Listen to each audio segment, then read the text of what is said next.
قیامت کی سب سے بڑی نشانی خانہ کعبہ کو شہید کر دیا جائے گا۔ خانہ کعبہ کو کون اور کب گرائے گا، اور یہ شخص کس نسل سے ہوگا اور کس ملک کا ہوگا، اور اس کا ساتھ کون کون دے گا۔ آج کے اس ویڈیو میں ہم یہی سب جاننے کی کوشش کریں گے۔ دنیا میں سب سے پہلا گھر جو اللہ کی عبادت کے لیے بنایا گیا وہ خانہ کعبہ ہے۔ کعبہ جب تک قائم ہے دنیا بھی تب تک قائم ہے، اور جب اسے شہید کر دیا جائے گا تو دنیا کا بھی خاتمہ ہو جائے گا۔ رسول اللہ صلی اللہ علیہ وسلم نے فرمایا کہ قیامت کی سب سے بڑی نشانی یہ ہے کہ ایک مرد مکہ میں داخل ہوگا جو کہ خانہ کعبہ کو گرا دے گا اور اس کے ٹکڑے ٹکڑے سمندر میں پھینک دے گا۔ قیامت کے نزدیک ایک کالا حبشی بلیک افریقن کعبہ کو توڑنے نکلے گا جس کا نام ذوالسویقتین ہوگا، جو حبشہ کے ایتھوپیا سے، جو کہ ایک افریقن دیش ہے، وہاں سے آئے گا، اور یہ ذوالسویقتین آ کر کعبہ کو توڑے گا اور اس کے اندر کا سارا خزانہ اور کعبہ کے اوپر جو کپڑا لگا ہوا ہے اس کو بھی چوری کر کے لے جائے گا۔ آپ کو بتا دیں کعبہ کے اوپر جو کپڑا چڑھا ہوتا ہے اسے کسوہ کہا جاتا ہے۔ اس چادر کے اوپر سونے سے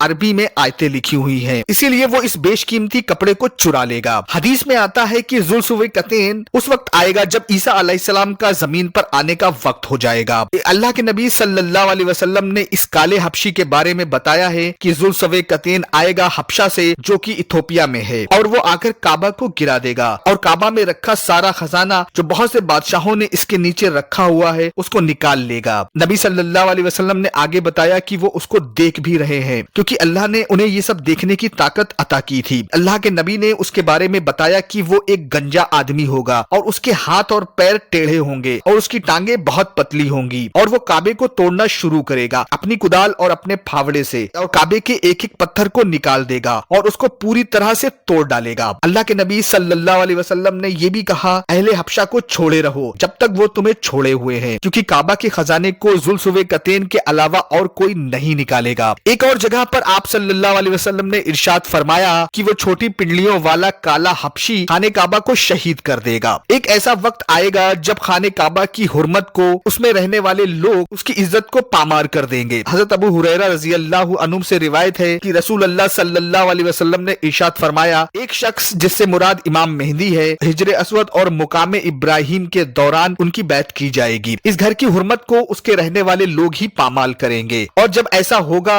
تب عربوں کی حرمت اور ان کی بربادی شروع ہو جائے گی۔ حبشہ سے کچھ لوگ آئیں گے اور کعبہ کو شہید کر دیں گے، پھر کبھی بھی دوبارہ اللہ کا گھر آباد نہیں ہوگا، کیونکہ اس کے فوراً بعد قیامت کا وقت آ جائے گا اور یہی حبشہ کے لوگ اس کا خزانہ نکال کر لے جائیں گے۔ جب اصحاب فیل کا واقعہ پیش آیا تھا اور ابرہہ نے خانہ کعبہ پر حملہ کرنے کی کوشش کی تھی تو اس وقت مکہ کے لوگ مشرک تھے، لیکن وہ کعبہ کی بہت عزت کرتے تھے اور خانہ کعبہ کی حرمت کو کبھی بھی پامال نہیں ہونے دیتے تھے۔ اسی لیے اللہ نے پرندوں کے ذریعے کعبہ کو ابرہہ اور اس کے لشکر سے بچا لیا تھا اور ابرہہ کو دنیا کے لیے عبرت کا نشان بنا دیا۔ اور جہاں تک اس کالے حبشی کی بات ہے تو وہ اس صورت کعبہ کو گرانے میں کامیاب ہوگا جب مکہ کے مقامی لوگ کعبہ کی حرمت کو بھول جائیں گے، اور جب وہ کعبہ کی خدمت کرنا چھوڑ دیں گے تو اللہ بھی ان پر سے اپنا ہاتھ کھینچ لے گا اور اس کالے حبشی کو توڑنے سے نہیں روکے گا۔ پھر یہ زمین زلزلوں سے بھر جائے گی۔ قیامت تب تک نہیں آئے گی جب تک کتان خاندان کا ایک شخص سامنے نہ آ جائے اور وہی شخص لوگوں پر حکومت کرے گا۔ بہت سے لوگوں کا یہ کہنا ہے یہ وہی ذوالسویقتین ہے جو کہ ایک کتان خاندان سے آئے گا، لیکن اس میں بہت زیادہ اختلاف موجود ہے۔ کچھ لوگوں کا کہنا ہے شاید یہ کسی اور شخص کے بارے میں بتایا گیا ہے۔ حضرت عمر رضی اللہ عنہ نے کہا کہ میں نے آپ صلی اللہ علیہ وسلم کو کہتے ہوئے سنا ایک وقت ایسا آئے گا جب سارے لوگ مکہ شہر کو چھوڑ دیں گے، مکہ صرف ایک راستہ ہوگا لوگوں کے گزرنے کا، اور پھر کچھ وقت کے بعد وہاں پر کچھ لوگ آ کر بسیں گے، اپنے گھر کو بنائیں گے، لیکن پھر کچھ وقت کے بعد وہی لوگ اس جگہ کو چھوڑ کر چلے جائیں گے، پھر یہاں پر وہ کبھی واپس نہیں آئیں گے۔ دجال کے آنے کے وقت اور عیسیٰ علیہ السلام کے آنے کے بعد جو جنگ ہوگی عیسیٰ علیہ السلام اور دجال کے بیچ، اس میں کافی لوگوں کی موت ہو جائے گی۔ کچھ اسکالر کا کہنا ہے کہ اس میں بہت سے لوگ مر جائیں گے، شہر کے شہر کھنڈر ہو جائیں گے۔ ایک وقت ایسا آئے گا کہ کوئی بھی مسلمان نہیں بچے گا، حج نہیں ہوگا، عمرہ نہیں ہوگا، اور دنیا کے اس وقت بہت برے حالات ہوں گے، اور مکہ اس وقت پوری طرح سے خالی ہو جائے گا، اور اس کا فائدہ وہ کالا حبشی اٹھائے گا وہاں کا خزانہ لوٹنے کے لیے۔ واللہ عالم، اللہ بہتر جاننے والا ہے کہ اس وقت کیا کیا ہوگا۔ حدیثوں میں افحج کا لفظ ملتا ہے، اور افحج وہ ہے جو اکڑتا ہوا چلے یا چلتے ہوئے اپنے دونوں پنجوں کو نزدیک رکھے اور دونوں ایڑیوں میں فاصلہ رکھے۔